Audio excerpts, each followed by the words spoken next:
We'll give attendees about a minute to come in.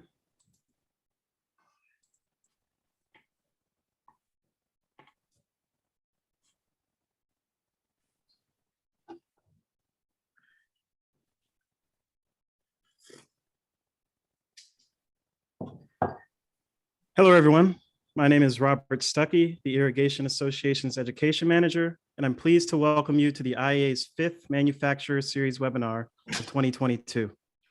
Today's webinar, titled Onboarding New Employees, Welcome to the Team, Now Grab a Shovel, is sponsored by Hunter Industries. Founded in 1981, Hunter Industries is a family-owned manufacturer of best-in-class solutions for the landscape irrigation, outdoor lighting, dispensing technology, and custom manufacturing sectors. To learn more about these innovative technologies, please visit their website at corporate.hunterindustries.com. Before we start the presentation, I would like everyone to know that this session is being recorded and that all attendee microphones will be muted. This particular webinar is worth 1 CEU. By navigating to the certification tab on the IA's website and locating the Submit CEUs option, you can easily record your credits earned. For those of you that are unfamiliar with our web address, it is irrigation.org. If you have any questions, please type them into the chat box. Our 2 presenters for today will do their best to answer them before the webinar ends. Now, going on 5 years at Hunter Industries and celebrating 20 years in the green industry, Greg Rosink enjoys working with professionals to further develop their careers through relationship connections, education, and training. With a degree from San Diego State University, he has earned many industry certifications over the years. Based out of the Chicagoland area, Midwest sales manager Kevin Battistoni is a green industry professional specializing in irrigation, landscape lighting, and emerging technology. Baptized in sprinkler water, this 4th-generation irrigator spent 2 decades in the family business, rolling around in the dirt before trading in his shovel for a broom, working in the green industry supply chain. With 15 years of service at Hunter Industries and FX Luminaire, he experienced a rebirth following the surge of technology transforming the industry. Now he is on a mission to innovate, educate, and entertain industry professionals globally across a range of digital platforms. Without further ado, I'd like to give these gentlemen the floor. Take it away. Thank you, Robert. Greg, you ready, Robert? Ready to make this happen? I'm ready, buddy. Let's go. You're up. All right. So today we really wanted to just kind of give you some of the insights that we learned from interviewing professionals in our business that have dealt with the struggles of hiring new employees and have overcome it. And this year and past years especially, we've seen a lot of this since the pandemic, and it's been hard to retain employees. So we wanted to put together a little webinar today to just kind of share some of the struggles that they dealt with and had to overcome. And for so long, this onboarding process that we talk about is like, hey, grab a shovel, watch and learn, right? So I can remember back, Kevin, when I was offered a job as an irrigation tech, I had a fair amount of industry experience going into the job, but the onboarding process was pretty straightforward. It was, hey, here, sign this contract. Okay, now here's your uniform, the keys to your truck, and this week you'll be riding with Carlos. And I'm like, cool, who's Carlos? Oh, that's Carlos over there. Go introduce yourself. Awesome. He'll show you how to do things around here and fill out your time card. So each day you get back from the yard or to the yard, and every morning before you leave, make sure you spend some time working on your truck. Well, Kevin, I walked up to this truck and it was an absolute nightmare. I mean, this thing looked like someone had been sleeping in it, looked like pigs had been rolling around the back of it, fittings everywhere. The whole thing was a mess. This experience to me was not a very good first impression. I ended up having a great time working for the company, but this whole grab the shovel, watch this guy and learn methodology just doesn't cut it anymore, I don't think. And I think you're pretty familiar with that, with the conversations that we've had with these 5 different companies that we had the pleasure of interviewing. No doubt. Next slide. No, a lot of fun. And, you know, and I'm going to speak to that from my own experience a little bit as well. And this is real data. We want to share this with you for your business owner. It may surprise you And hopefully you're beating the average, and this isn't the number with your employees, but the reality of the situation is 51% of people working for someone else right now are looking to leave that company. And when you wrap your head around that, it's kind of scary, and we've dug into the primary drivers for those reasons. So just to give you a spattering, obviously we know money, right? Monetary benefit, other benefits, health insurance, 401k, boss. That's a big one. That's a difficult one to swallow too, right? We got to look in the mirror on that. Culture of our organization, work-life balance. And then in some cases, it could not be anything your organization is doing wrong. It's just not the career path that person is interested in, and we'll get a little bit deeper into those, to give you a little bit of my story. This one fits like a T. 75% of people are looking to leave their job. So out of that 51% ready to leave, 75% of them, it's because of their boss, right? So we showed you that list of those 5 different things that it could be. Even scarier. In my case, being in the irrigation industry generationally, family businesses are difficult to begin with. I worked for my brother, and at age 19 in 1996, I was getting paid $16 an hour, which was a phenomenal wage for anyone, let alone a 19-year-old in 1996. That's pretty fantastic. And Greg, it didn't stop there. I mean, Wednesday night, he would take me to this cool bar down the street called Hurricanes, where it was $2 all you could drink. And I mean, literally, he'd give me his fake ID, and I'd go to the different bouncer than him so we could get in. But from that point on, I mean, he'd make it rain, and he was a great guy outside of the office. But in terms of leadership, it was a major rub between the two of us. And I left that job in 1996 to go to work for a green industry supplier for $8.15 an hour. So I am literally an example of someone who moved not because of money. I took a 50% pay cut, and it was probably the best career move I ever made. Very shortly after coming onto the supply chain, unbeknownst to me, I was just a broom pusher in the warehouse. Leadership at the company pulled me aside and said, "Hey, you're really good. You know a lot of these parts. You're helpful with our clients at the counter, even though that's not your job. Have you given thought to your future beyond pushing a broom in a warehouse?" And at that point, I have to admit, I hadn't. I was attending community college, but it was just because that was what I thought I was supposed to be doing. And what a great mentor that leader became for me. And I stayed with that organization for almost a decade. And I followed them to another one. And the career path led me to Hunter. So, I'm happy. Right. So it's just a good example of sometimes what we think people are leaving for is not necessarily the case. Now, and Kev, how many times did you have that conversation at the job where you were making $16 an hour? Like, hey, never. Have you thought about more? Never. And I'll tell you the biggest disconnect, and I see it a lot in family businesses, is we treat our employees that aren't blood relation with a velvet glove, and we treat the blood related employees with an acid tongue. And we expect certain people, because they're family, to know things that we've never actually taught them, and when they don't automatically know what they haven't been taught, again, that acid tongue comes out, and it creates a lot of friction, at least in my instance. When we get into these 5 organizations, we didn't just randomly pull them out of a hat by any means. So I just want to pre-qualify things a little bit. Both Greg and I have some tribal knowledge of their organizations. We've worked with them. So when vetting them, we looked at a couple of things. Engaged employees, something that was an observation of ours when we visit employees or visit organizations or people in the field. All 5 of these companies have really engaged employees, which was important. And they had improved their employee retention over the duration of time that Greg and I have known them. That was a big factor.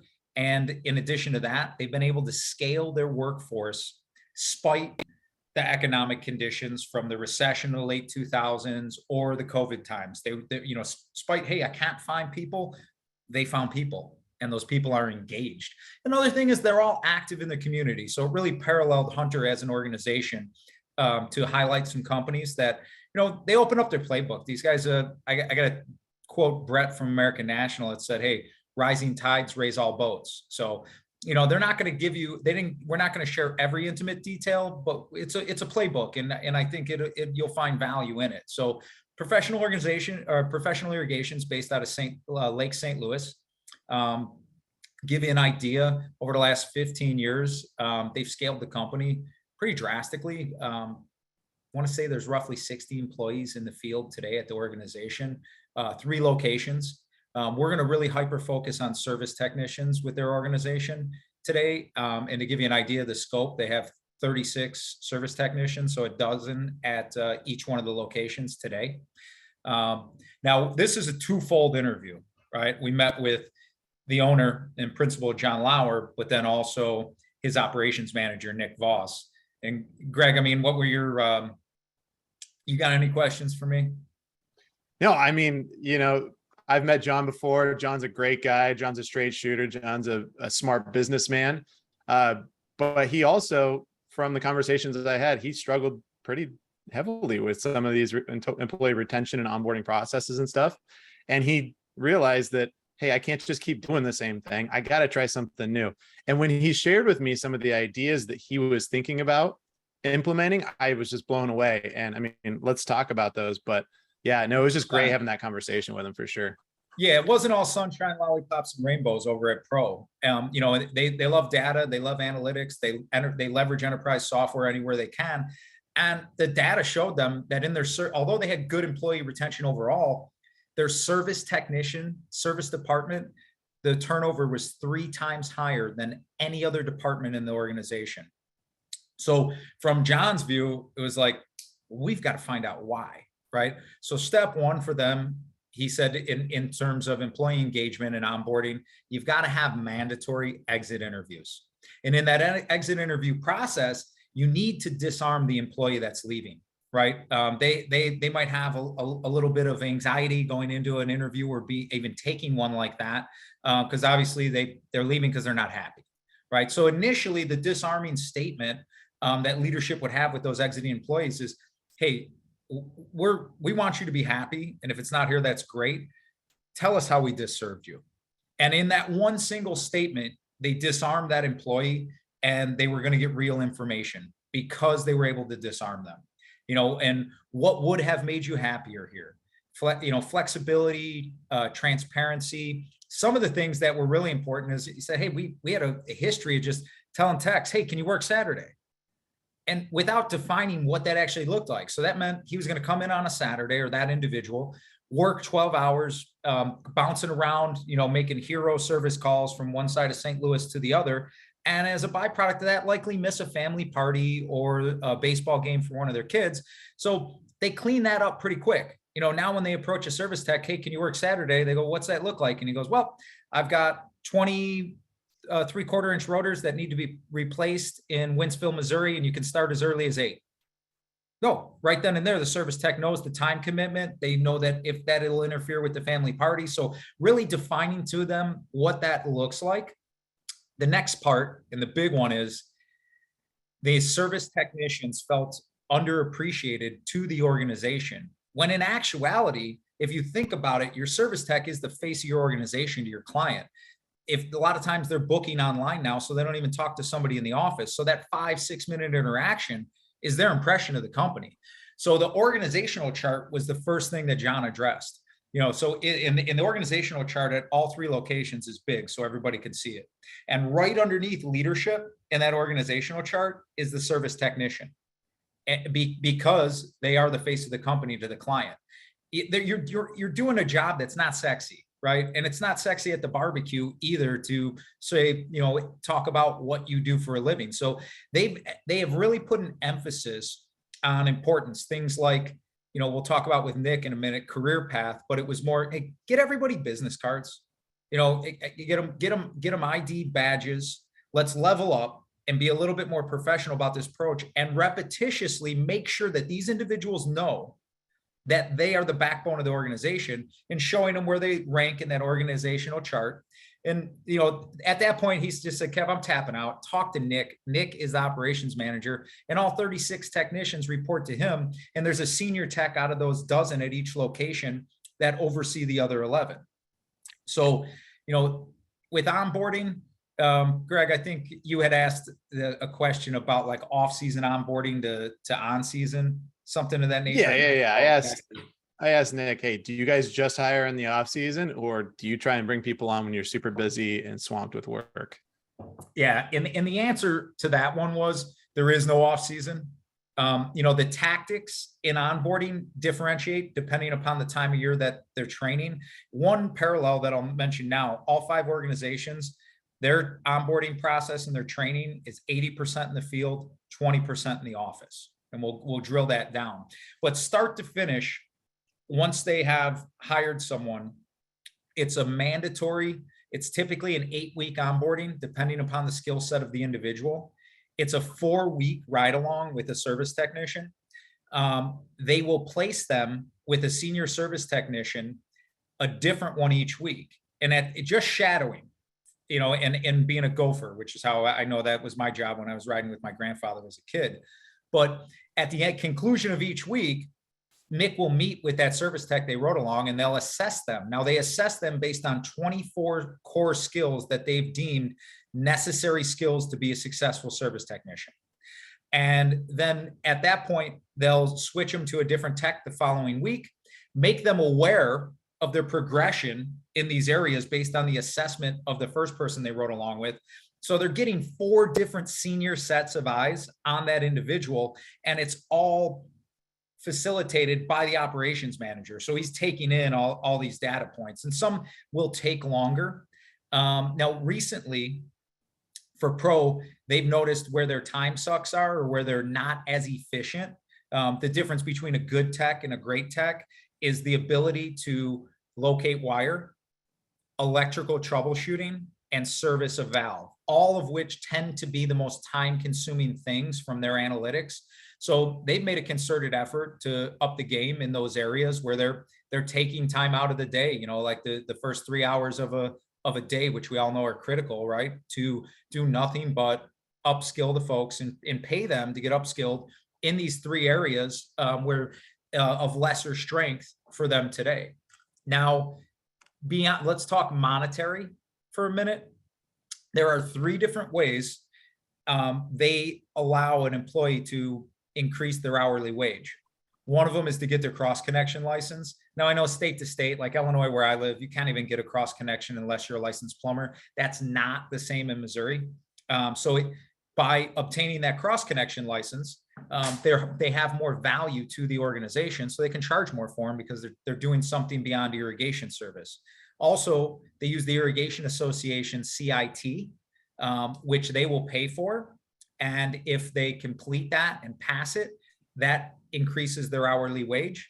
And then they use our Hunter University as well. The ones they're big time in right now are our meter basics, design and installation course, which is our most recent one. Greg will speak on a little bit later. But each one of those, not only do they make it black and white, this is how you can make more money per hour.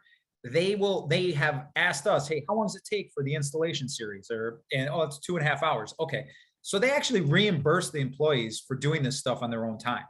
They're paying them their hourly wage if they come to the table with that credential. So they're cultivating an environment where it's like, if you want to grow and you're someone who your career path or trajectory, you have admiration of being something more than a service tech level 1, we're going to provide you with the tools, we're going to encourage you, and we're going to pay you to do it. Right. So that I think was a big part in Nick's conversation that I had with him, where he felt like that really helped the employee retention. Now, beyond that, they have revenue goals for the service technicians that have monetary spiffs. They run points programs as well for the employees. And then there's attendance goals. This is a seasonal market company, so we have a startup and a winterization, and they had the attendance goals. It's worth it to that organization to pay out a spiff for somebody who doesn't miss a day of work, right, during the critical times that startup and winterization period. Actually, Kevin, to add on to that, this is the first time I had actually spoke with Nick over the phone and actually get to talk to him a little bit. The first interaction I had with him was via email, and he was the first person to email me last season to say, hey, when are your expert classes coming up? I got 3 guys that need to be in this class.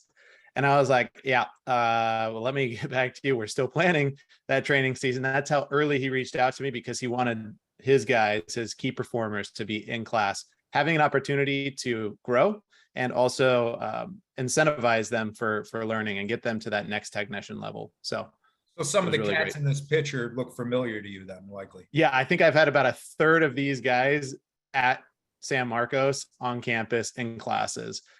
They're a big proponent of training, and they've sent a lot of people out to learn both the FX Luminaire expert class and the Hunter expert class as well. So when you're looking at this slide, the reason I threw it in here is not self-serving, because obviously I have a face for radio. I don't do much to the picture.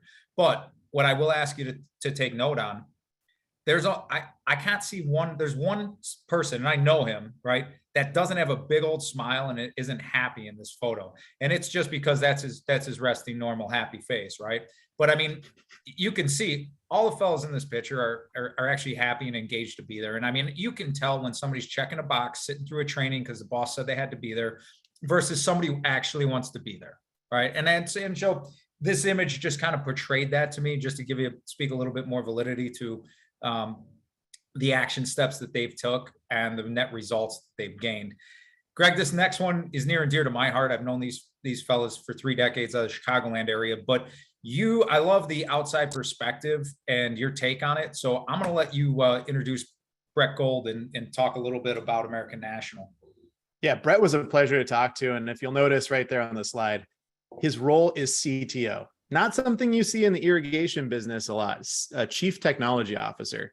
So Brett realized, he's a young guy. He realized that he's hiring young folks, women and men, and they're going to be the forefront, forward-facing people in the company. They're going to be out there. They're going to be the ones keeping notes. They're the ones that are going to be talking to customers. And the best way he realized to do that was, let's use technology. They already have a phone in their hand. They're already trained on this tool. All we have to do is give them the processes to automate billing, estimating, phone call ahead phone calls, scheduling of blowouts and system startups. He realized that adding technology to an irrigation business isn't just a huge cost to the business. In fact, it's a huge savings, because what he has the opportunity to do now is implement technology to run those systems for him, so he can spend more time with his employees, getting to know them, getting to understand what their goals and aspirations are, and actually helping them progress in their career path. So I just thought that this was incredible to have a CTO within an irrigation and landscape business. It's just awesome. Yeah, no doubt. And to give you a scope of like overall size of the organization, they started in business in 1984. Much like Pro, they're similar. They're running about 60 employees in the field today. Here's fun facts. When I say American National, this is a family affair. Out of the 60 field employees, 50 of them are related. 3 of their 4 foremen are brothers, and they have 10 father-son combos within the organization today, which was pretty cool. Now we talk about the givens, right? We set the stage with the first interview with professionals. So obviously any business owner listening knows you've got to be competitive in your pay, offer some benefits. American National offers their employees unlimited overtime, the fully vetted ones that are through the onboarding process. That's a big thing, they think, to employee retention. That's also a big piece of overhead. When we look at that, they also do just treating employees the mannerism in which they want to be treated and respecting their time. And I'll say this. This is a picture from our spring training we do every year. So that's a service techs. They encourage and send their people to trade shows during the winter, their ground pounders, right? To investigate techniques and tools to improve efficiencies. And because of the culture that Bruce Gold has created at this organization, there is not a single employee that has an issue going up the chain of command and saying, hey, I think if we do this way, or we implement this tool, it's going to make us faster, and it's going to make my life as a field ground pounder more easy. It's going to make my job easier. And if you can check those 2 boxes, they're going to buy you the tool, or they're going to change the procedure. So they really empower their employees right down to product decisions. Very unusual for me as a manufacturer's rep I usually, deal with the heads of state for product decisions. That's not how it works at American National. Bruce has told me many times, Kevin, I love Hunter. I buy everything Hunter, as long as my employees have full buy-in. If they're good with it, I'm good with it. And so that's why I've really developed a good relationship with the fellows in the field. Now, moving into this next slide here, taking a look at Jose Luis. Jose Luis built this training station. Now, parallel, all 5 of these companies, 80% of onboarding and training happens in the field, the other 20% in the office. As you can see from this picture, if they have somebody that had a problem in the field, even if they're through the onboarding process, Jose's been there, I think 36 or 38 years.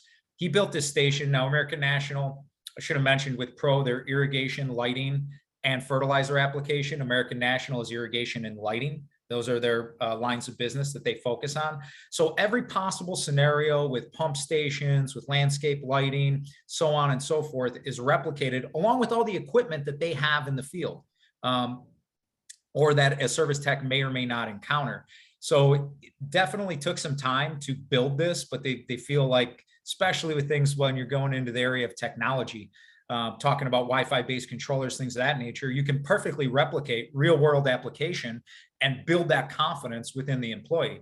Now, when they're onboarding, as you know, we said it's a family affair, 80% of their existing employees, right, are related, and they're vetted before they even come to the interview. A lot of the interview processes happen. Now, you might think, this is an interesting data point, even though nobody's going to refer somebody that that they don't believe is going to work out because they feel like that's a poor reflection upon them. But only 50% of their new hires make it through the onboarding process. They prefer that they have no industry experience. The career path is discussed in the interview. There's 5 different directions you can go at American National: irrigation installation, irrigation service, lighting installation, lighting service, or if you're like that franchise player, then they're going to enroll you in the plumbers program, make you a plumber, and get your cross connection license, which means you're going to be employed year round. You're going to get a company vehicle for personal use. So there's a lot of different career paths within American National, and they're all discussed in that initial onboarding process. Now, I'm going to give you an exact of what that onboarding looks like. So doesn't matter which direction you want to go. Day one at American National, once you're hired on, you are going to do irrigation installation for a month. And how that looks, they've got 4 foremen out in the field running irrigation crews, is you're going to spend a week on each one of those foremen's installation crews, okay? And Brett has checkpoints midweek and at the conclusion of the week with each one of those foremen on that employee's performance.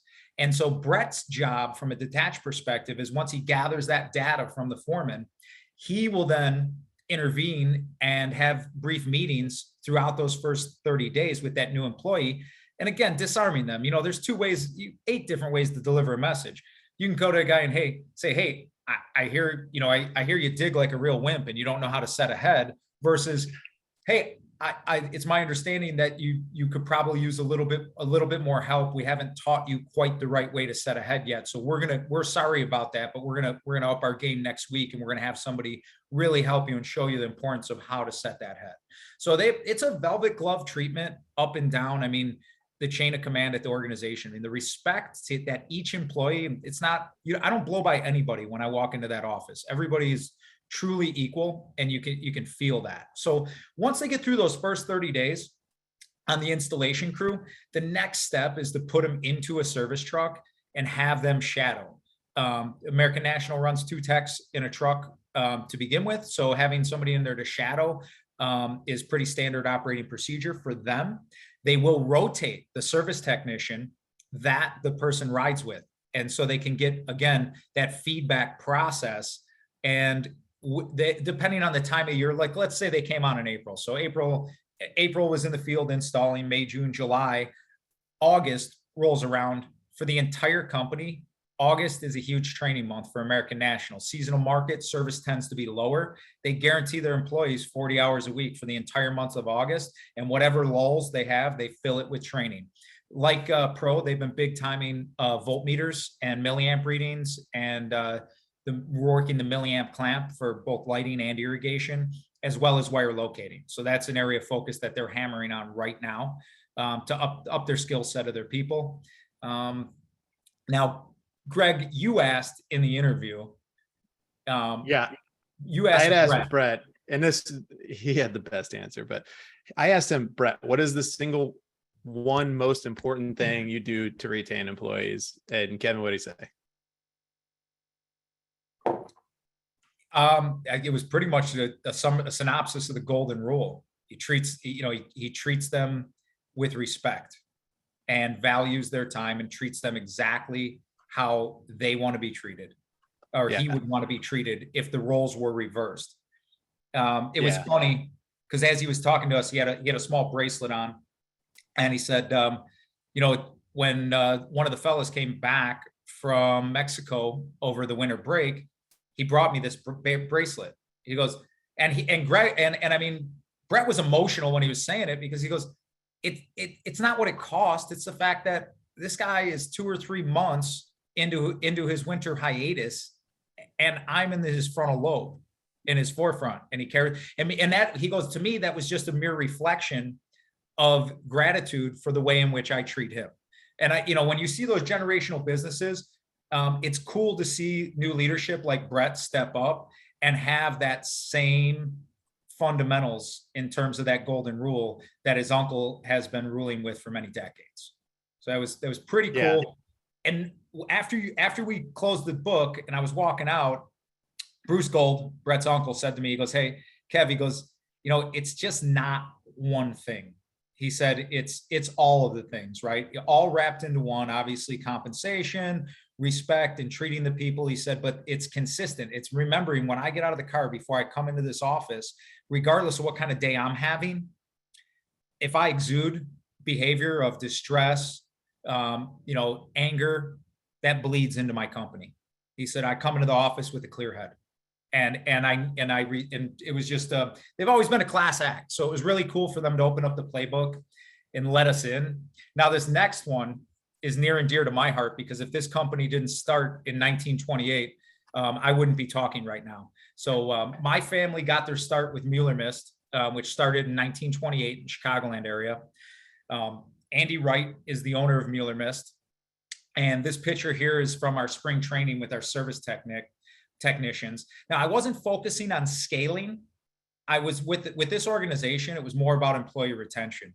And when I asked him, I sat down in an interview, he goes, Kev, he goes, think about how many companies have left Mueller Mist and started companies. He goes, we've helped most of them. He goes, we helped your grandfather and your uncle when they left. And I'm like, yeah, when 1961, when my grandfather and uncle split off from there, they gave him their first job.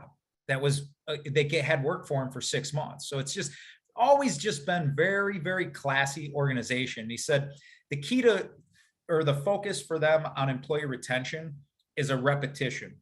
He said, I tell all my employees, there is no Mr. Mueller Mist at this company, constantly repeating that this is your company. You are the face of this company. He said, there's total transparency. They know what each employee in service tech knows what the overhead costs are, what the recovery costs are, and everything. So they don't hide any information. So, every spring, Andy gets up and talks to the service techs before I come in and reaffirms that. But he said, it doesn't, he goes, you see it then. He goes, it happens every day. And for newer employees, sometimes that could take years, before it actually sinks in. But one thing I want to point out, and he mentioned a story to me where one of his number one service technicians came out of an organic relationship outside of the industry, based upon Andy and his wife, Lori's, their love of horses. And there was another horse enthusiast they knew for years. And the guy had just such admiration and respect for Andy. He said, hey, do you need employees? I'd love to come to work for you. And that individual quickly rose to the top of the ranks at the service tech. So I guess always be looking for talent. That's something my dad as a small business owner did. And another guy we're going to talk about in the interview. Always keeping those eyes open. What I want you to notice in this image, when we do the spring training, there is something unique about this company. When I come in to talk, and we just came back from lunch, so they don't have it here, but every employee has a notepad in their hand. And it's not to write down this valuable information that I have, right? Because let's face it, I'm not that interesting. I'm not that smart. It's questions. They write down questions based on situations they've run into throughout the course of the year. I've never, ever encountered that in a training before. And you'll notice Andy's right there on the left. He doesn't need to be there. He could be doing other things. He knows the ripple effect of him being present, learning about new technology, old dog, new trick. He's been in the business for 4 decades, and that bleeds over onto all of those employees. And it's a big thing. And it's cool to see an organization that within my lifetime, within this decade, is going to hit that 100-year mark and still is profitable with a high level of employee engagement and happy employees. So I felt like for that reason, that was one to keep in there. Greg, why don't you introduce my boy in the green pants, who has about as crazy of a fashion sense as I, which is one of the many reasons I love him. I will. Give me 1 second. I'm just going to go back to Mueller Mist for 1 second. Yeah. I'm just going to say, talking to them, it was really, one of the things that I learned from them is that being in business for a century doesn't mean that you've been doing something right for a century. It means that you've learned from the mistakes that you've made over the last 100 years. So 94 years in the business, they've learned, they've pivoted, they've adopted new methods to do things. They've incorporated technology, they've incorporated some other things. And I was recently at a technology conference. This is the one thing that I took away from it, is technology isn't there to just be a burden of cost on you. It's an opportunity to give you more freedom to find new business and to create relationships with your employees, with your customers, so on and so forth. It's just a real opportunity to learn from what you've done in the past and keep up with the current and just make those changes to be successful. And a company like this, 94 years, it's pretty incredible what they've done. They're drinking the HydroWise Kool-Aid. They adopted enterprise software. I think they jumped on Hindsight better than 10 years ago, moving to the tab. So yeah, if it makes sense and it makes your tech filter, if the technology you're looking at adapt allows you to make smarter decisions faster for you and your customer, you'd be reluctant to turn a blind eye to it, for sure. But I agree. If it's something as simple as text message communications to make sure that your customer has a direct line to you without having your personal phone number, so they just blow you up on the weekends, those are the opportunities that you can have service calls being organized, having call aheads done automatically so the service tech can focus on getting the job done. Say, I'm done on this job, write his notes, and while he's doing that, a system is already calling the next customer to let them know they're on their way. And I think that kind of stuff is just priceless. So anyways, yeah, this is our buddy Abdur, and I met Abdur out at Invigorate You last year, and Abdur was just a load of energy, just a great guy. And what's funny about him was I asked him, I said, how long have you been in this business? And he goes, you're pretty much looking at it. And he was an investment banker before this that said, you know what, this just isn't working out. I've had some bumps along the way. I'd really love to try something new. And he came over and he started a business with Conserva. And he has just been drinking from the fire hose, if you will. I mean, he's just been taking knowledge in left and right. Calls me, calls Kevin. He just always is reaching out for more industry insights that can help him grow his business and be more successful. And the people that he hires is what's most inspirational to me, because most of them aren't from our industry. He found that we could hire people outside of the industry, bring them in, and they can be a real asset to our company because we're all learning together and they're learning the right methodology, the Conserva way, right out of the box. And Kevin, I'll let you expand on that a little bit more. Yeah. What I love about Abdur, and there's a couple of people like this in the industry, and that's where whom I love to spend my time with, is he is unaware of what he cannot do. You know what I mean? It is just like he's sitting in front of us 2 weeks into January, sitting through the 16-hour course so he could get his state license to work in the state of Illinois. Not a single employee, right? Yeah, and no history whatsoever. And it's funny, this is a training I did with his people probably about 3 weeks ago. And, he said afterwards, I said, can I interview you for an IA webinar? I said, yeah, absolutely. You and Hunter have been instrumental in helping me get off on the right foot. So whatever you need. And the first words out of his mouth when I asked him about people, because he's got 5 people in the field now, is he said, Kevin, everybody wants to cry about a people shortage. He said because they put a sign in front of their building saying help wanted and nobody calls, right? He said, there is no people shortage in this industry. There is a leadership shortage in this industry. And I was struck by that. He said his mentality is he's going to make a friend before he makes $1. And he said, I am in constant pursuit of employees.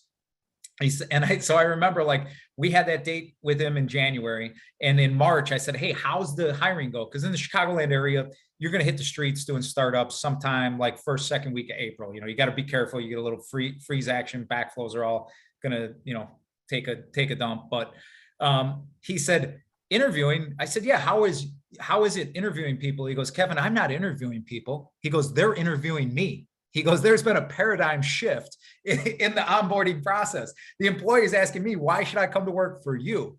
So with that said, you see his employees here in this picture, his field employees, only one of them had industry experience.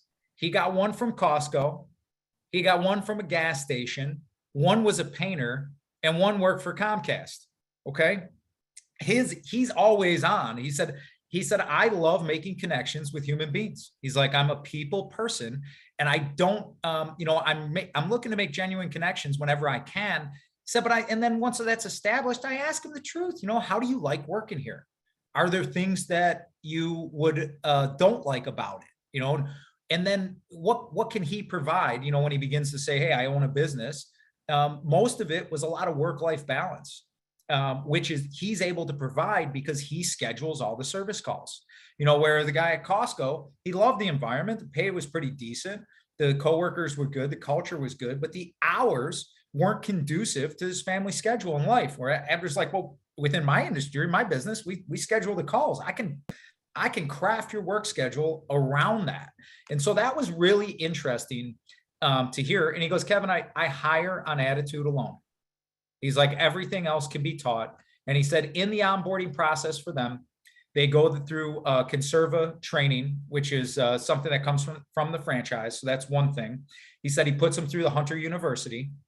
It's a 1-month ride along to begin with. The total onboarding process is a 3-month. But what really stuck out with Abdur is he said, I am their servant. He said, I treat my employees as if they are my children. I want the best for them. He said, so, during it, not just during the onboarding, but he sets the tone early with visiting them on their service calls, bringing them lunch unexpectedly, being their gopher when he shows up on these service calls, grabbing material. He said, FaceTime, his closing statement to me was, Kevin, FaceTime in the field is an opportunity for me to deepen my relationship with my employees and increase their reps on learning the skill of irrigation service. And that was kind of his mic drop moment. So in the spirit of that, I'm going to switch gears now and move over to a company that I call on out of Collinsville or Caseyville, Illinois, which is just on the Illinois side of St. Louis. The owner of the company is John Muni. Focal Point Outdoor Solutions is a full outdoor solution provider. So hardscape, landscape, construction, landscape maintenance, fertilizer application, tree care, irrigation, lighting, drainage, soup to nuts. If it's outdoor, they have a hand in it. Now, I interviewed John Combs, who's been with the company for just under a decade. And again, the culture at the company is great. The employee engagement is something that's impressive. They're giving back to the community is very impressive as well. But when John joined the organization, they had 1 location and 40 employees. Lesser known fact, Greg, the first time I met Focal Point, I was backing out of their parking lot, and I didn't have a backup camera at the time in my Durango, and I backed into John Muni, the owner's F-250, and put a nice little dent on his bumper. And I went back in, I said, hey, John, I was trying my darndest to leave a lasting impression from our meeting, but I didn't mean to put it on your bumper. And just the class of the guy, he goes, oh, Kevin, with 25 vehicles in our fleet, we've never had an accident before. You know what I mean? It's like not what happens, but how you react. So right away, just from the top, from leadership, I mean, he disarmed me. I had anxiety walking in his office because I looked like a real dipstick hitting his car when I left. But just a little tone setter. So in these less than a decade, he scaled this organization from one location and 40 employees to 5 locations and over 250 employees, which is pretty substantial growth. And to be able to maintain employee engagement through that, I really felt like that was one we'd want to highlight. So in my interview with John, a big thing that he focused on, and I'm not going to take you through the weeds. You can look it up if you want. But at Focal Point, their motto, they have adapted what's called the Toyota Lean Management system.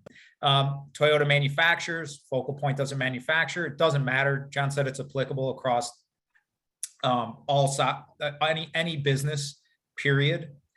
So when we're talking about Focal Point and what onboarding looks like professional, they said the exit interview is critical. And they don't mind. They said the funniest thing John told me, he goes, we had an employee that left because he wanted a career change. And we, in the next year, hired 2 more employees that came from word of mouth from the employee that left.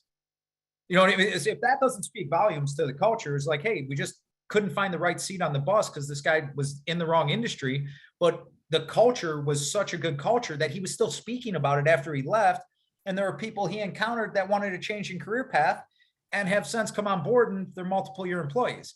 So one big thing that John Muni cites often that I got from John Combs is it's all about finding the right seat on the bus for the employee. Some people want to walk behind a 52-inch mower and that's all they want to do, you know, and recognizing that what somebody is interviewed for, because of the constant communication up and down the chain of command and the checkpoints, which I'll show you in the next slide, they shift people all around based upon their strengths and based upon what they enjoy doing, which oftentimes isn't necessarily what they were hired for. So the interview process, like Abder, they hire on personality. The key things they're looking for are people that are eager to learn and exude professionalism. And then, of course, kind of a no-brainer, right? A history of some consistent employment, which is not earth-shattering by any means. But if we talk about what onboarding looks like at Focal Point, it's a 90-day process. Typically can be longer, but it's never shorter than that. Day 1 is spent with HR and their core values, which I kind of walked over, which is on the first slide here. So I apologize. Let me jump back for a moment.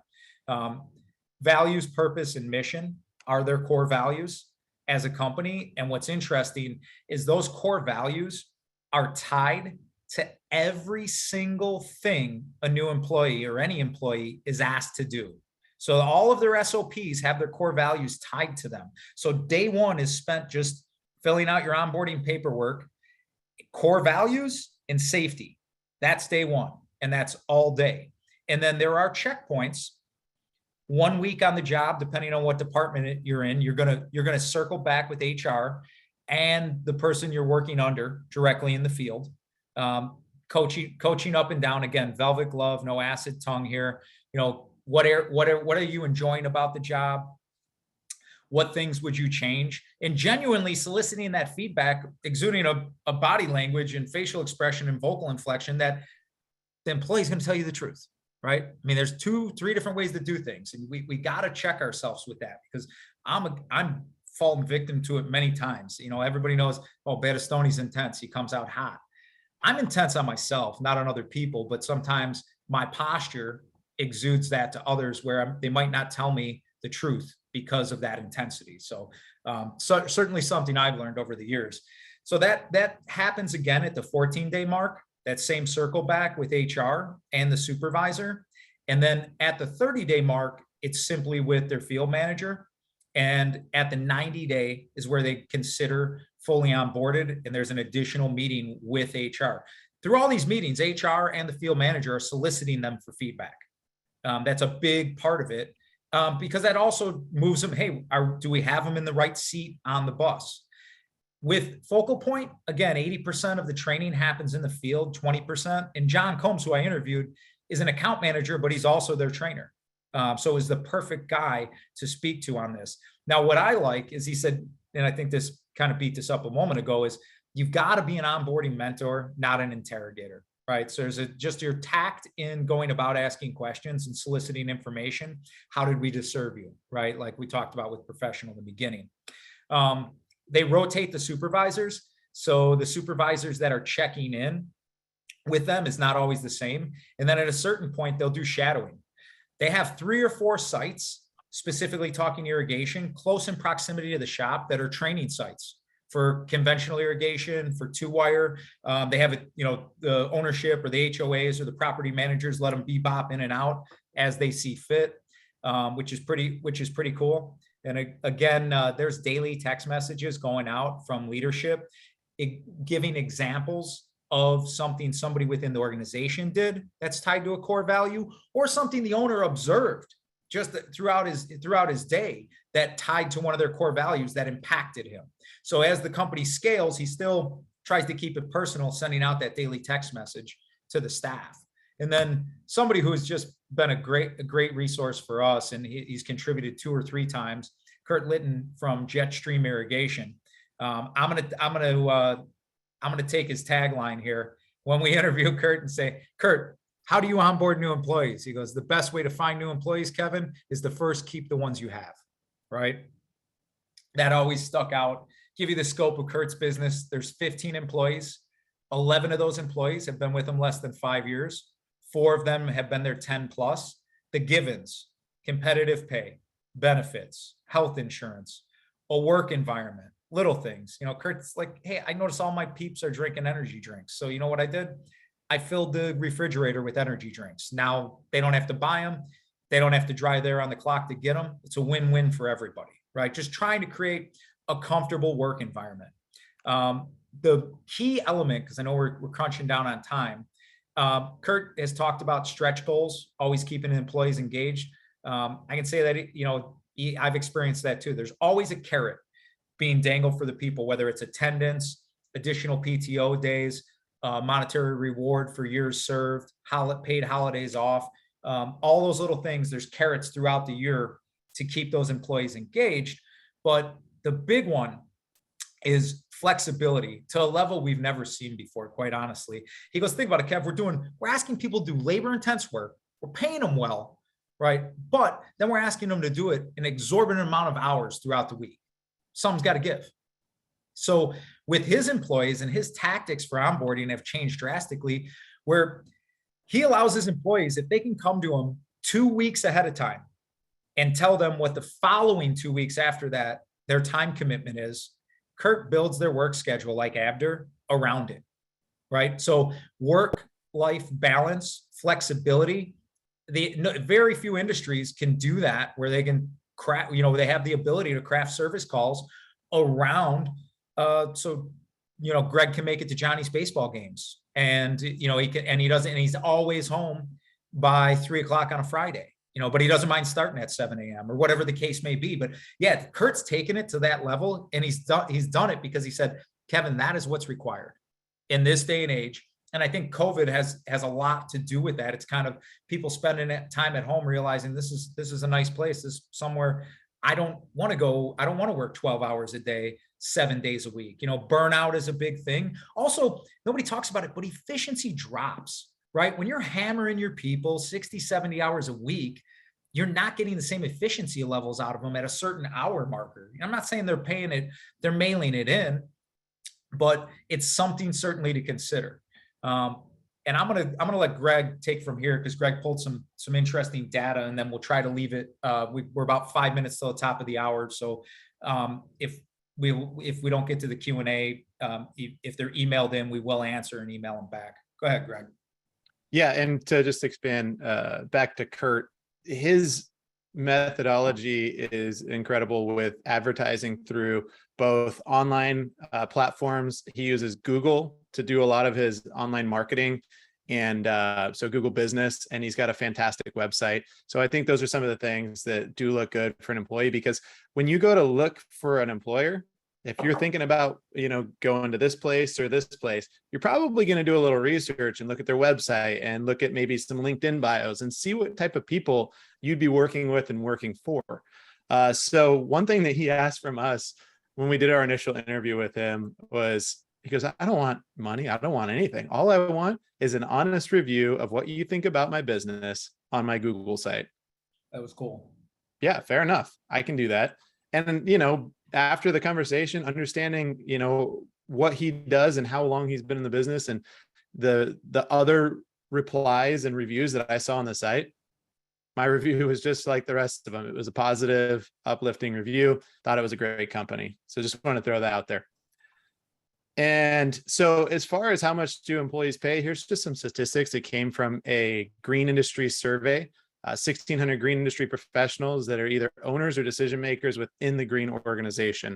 I'm not going to dial too deep into that. You can kind of see for yourself. The highest number of payment is $21 or more per hour, and then a lot are in between that 18 and 20 per hour. You don't see a lot of the retention being at the $11 per hour or less mark. And obviously it's going to be different all over the country. California, really high, minimum wage. You go to Idaho, it's a little bit less. You know, it just varies all over the country. So next slide. This data point came from Q4 of 2021 as well. So just to kind of give you a frame of reference there, and it was the intercontinental United States. Yeah. And so this next slide, you know, this was a recent national survey of over 400 employees spanning 3 generations, the baby boomers, Gen X, and millennials. And 70% of the respondents indicated that job-related training and development opportunities influence their decision to stay at their job. So it's not just giving more money to these employees, it's creating a space that works for them, it's comfortable for them, and where they feel like they're appreciated enough, where an employer is going to invest the money into giving back to their knowledge of the industry and their continued education. And I couldn't agree more. I think that that's a fantastic opportunity that I get here at Hunter to continue my education within the industry, but outside of the industry, and how those factors influence my job right now. So I just think that's awesome. Good numbers there. And then, so for the next slide, Kevin, the first 60 days are the most impressionable for these new hires. And a lot of the companies that we interviewed said the same thing. And we shared that with you. It's having an understanding of what the first 30 to 60 to 90 days look like for your onboarding process and the time that you spend with those employees to get to know them. And really a lot of that is going to influence their buying decisions, their decisions to stay with the company. They feel good about staying with the company because they feel good about the relationships that they've built with the owners, with the other employees, because the other employees are there for the same reason they are, because it's a great place to work. So and job titles, Kurt really hit in on this one too, but all of them kind of said the same thing. Job titles are important to employees. Giving them a job title that they can say, that they can be proud of, that, yeah, I'm a service technician 1, and giving them kind of a realistic expectation of what it takes to get to that next job level, service technician 2, service technician 3, whatever the case may be, and adding some value to each one of those positions. That gives an employee ownership of the position that they have, and it gives them a direction of where they want to go. So I think another good piece of advice is building your own onboarding manual. All of these folks had either a process checkboxes that they mark off at certain days along the way, or they had an onboarding manual that they've created that goes through the process. So a couple of the folks that we interviewed said, hey, go talk to other business owners. Like Brett said, rising tides rise all ships. If you talk to other businesses, they want to see other businesses succeed because they want their areas, they want their regions to have really good quality work done. It's not always about competition. I know sometimes it's tough to share your sauce, your secret sauce, but listen, building up other relationships with other business owners really helps you grow your business, and it'll help them. You scratch my back, I'll scratch yours. 2 words, peer groups. If you're not involved in a peer group, get involved with one. They do a really nice job of selecting contractors from non-competing geography. It's a great way to have a little measuring contest. You know what I mean? It's nobody like, you know, it's tough to get naked in front of other people, right? And open up your books and your business. But the chances are that those other people in the peer group, each one of them is doing at least one thing better than you are, and you can learn from them. Okay. And The so first- I do want to just hit real quick. There's a bunch of tools for professionals, for manufacturers. So reach out to them. Our website, you can go to the professionals tab and there's all kinds of tools like runtime calculators, drip line calculators, anything you need. Within Hunter University, I do want to mention that there are paths for success for contractors, distributors, designers, whatever the case may be. If you go to the website, explore it a little bit, it's training.hunterindustries.com. So go check that out, learn for yourself. Great opportunities to bring your employees through training processes, give them the tools that they need to be successful, and possibly look at those incentive opportunities to get them to the next level in the business. Yeah, quick closing. We're gonna give it to Robert here, but the golden rule: treat people and your employees the way you want to be treated. Career path with clear timelines and checkpoints to their progression is huge. Compensation and benefits, and opportunity for continued education. On behalf of Hunter Industries, and Greg and I, we want to say thank you for your time here today and your business. We appreciate them both greatly. And we want to Thank see you very much. everybody make money. Absolutely. Well, everyone, it looks like we're out of time. Thank you for attending, and please don't forget to check our website for upcoming webinars throughout the year. A big thanks to Greg and Kevin for sharing this valuable information with us today, and to Hunter Industries for sponsoring the webinar. If you have any questions that we weren't able to answer, please feel free to email them to education@irrigation.org, and we'll pass them on to the appropriate team member. This And concludes our, oh, go ahead, Kevin. sorry, Robert. Your questions, we will answer them. Robert will forward them to us and we'll email you answers. So we apologize. Absolutely. This concludes our webinar. Have a great day, everyone. Bye, gentlemen. Take care.